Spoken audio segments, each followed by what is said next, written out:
இப்போ சிறுதானியத்தில் எப்படி இட்லி ஊற போடுறதுன்னு நான் உங்களுக்கு சொல்கிறேன். இப்போ இது பார்த்தீங்கன்னா குதிரைவாளின்னு சொல்லுவாங்க.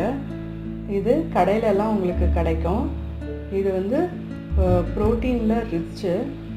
உங்களுக்கு நார்மலாக நம்ம இட்லி ரைஸ் இதெல்லாம் சமைக்கும் போது அதிகமாக கார்போஹைட்ரேட்னு சொல்லுவோம். நம்ம அதை ரெடியூஸ் பண்ணுறதுக்கு நம்ம இந்த மாதிரி ஒரு டம்ளர் சிறுதானியம் எடுத்துக்கிட்டோம்னா நமக்கு உடம்புக்கு நல்லது. அதே சமயத்தில் இது சுகர் பேஷண்ட்ஸ்க்கு நிறைய எடுத்துக்கலாம். இது உங்களுக்கு கார்போஹைட்ரேட்டில் உங்களுக்கு இன்க்ளூட் ஆகாது. இப்போ இது பார்த்திங்கன்னா சிறுதானியம் குதிரைவாளின்னு கேட்டு வாங்குங்க. இது பார்த்திங்கன்னா அரிசி கொஞ்சம் பொடிச்சா எப்படி இருக்கோ அதே மாதிரி இருக்குது. இப்போது 4 கப் ரைஸுக்கு 1 கப் உளுந்து நம்ம போட்டு இட்லிக்கு அரைப்போம்.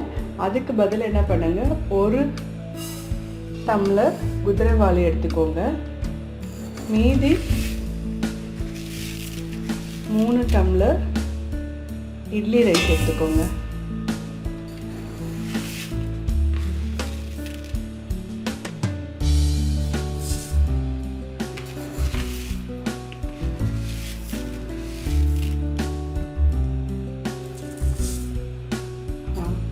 இப்போது 4 டம்ளர் ரைஸ் உங்களுக்கு போட்டிருக்கோம் இட்லிக்கு.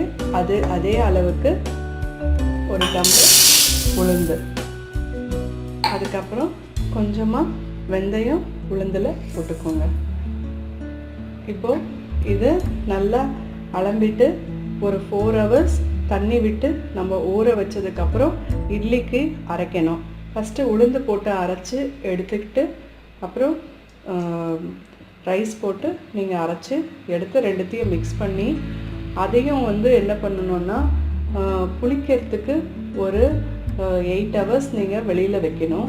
வெளியில் வச்சு நீங்கள் இட்லி வார்த்திங்கன்னா உங்களுக்கு நல்ல சாஃப்ட் இட்லி கிடைக்கும்.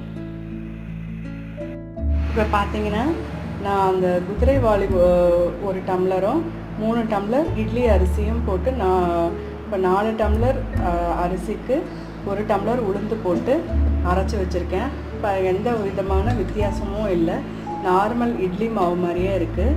இப்போ இது எப்படியும் ஒரு 8 ஹவர்ஸ் கொஞ்சம் புளிக்கணும். புளிச்சதுக்கப்புறம் நான் இட்லி வார்த்துட்டு உங்களுக்கு அந்த இட்லி எப்படி சாஃப்ட் இட்லி வந்திருக்குன்றதை உங்களுக்கு நான் காமிக்கிறேன்.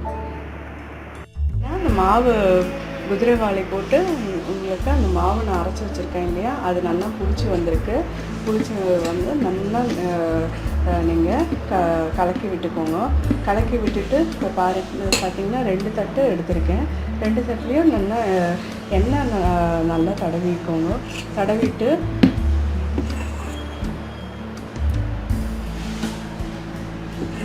மேலே வழியாமல் இருக்கப்படி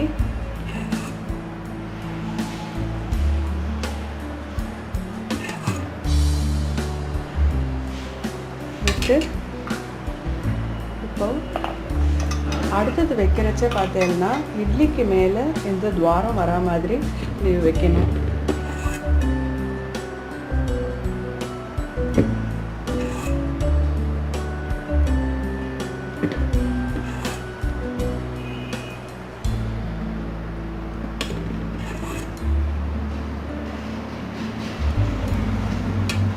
ஓகேங்க. இப்போ குக்கரில் தண்ணி விட்டு தேவையான அளவு ஒரு 2 டம்ளர் தண்ணி விட்டு இதை வச்சுருக்கேன். இப்போ இது மூடி போட்டு 10 நிமிஷம் வேக வைக்கலாம். வெந்ததுக்கப்புறம் பார்த்திங்கன்னா உங்களுக்கு இட்லி 10 நிமிஷம் கழித்து நான் எடுத்தால் நல்லா உங்களுக்கு எழும்பி வந்திருக்கு பாருங்கள்.